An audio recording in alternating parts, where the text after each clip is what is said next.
মনে আছে নিশ্চয়ই সে অপ্রাপ্তবয়স্ক ইউটিউবার সাব্বিরের কথা। তাকে একের পর এক মিথ্যা মামলা দিয়ে জেলে রাখা হয়েছে।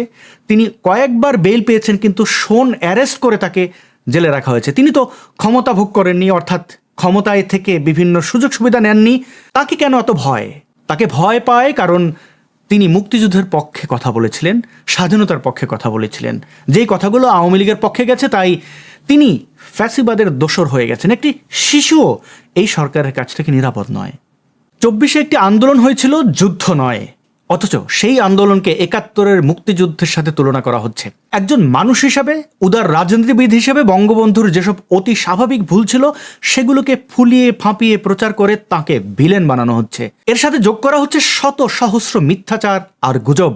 এরকম আরও অসংখ্য প্রমাণ আছে যেগুলোকে বিশ্লেষণ করলে বোঝা যায় 24-এর অভ্যুত্থান কোনো গণ আন্দোলন নয়, বরং কয়েকটি পক্ষের সংঘবদ্ধ ষড়যন্ত্র।